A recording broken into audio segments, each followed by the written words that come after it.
అరణ్య సింహరాజు.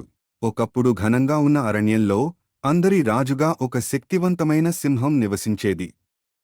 అతని పేరు సింహరాజు. అతను ధైర్యంగా ఉండేవాడు, కాని తన రాజ్యంలో ప్రతి జంతువు సంతోషంగా ఉండాలని కోరుకునేవాడు. సింహరాజుకు ఒక చిన్న పిల్ల సింహం ఉండేది. దానికి పేరు చిన్న గర్జన.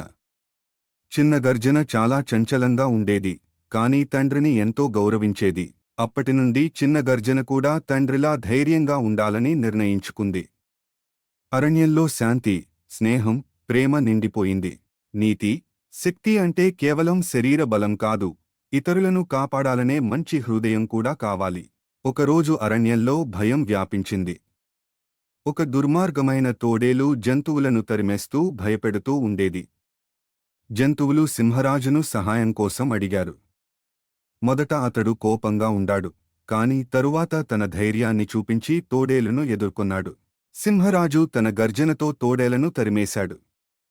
అరణ్యమంతా మళ్లీ ప్రశాంతంగా మారింది.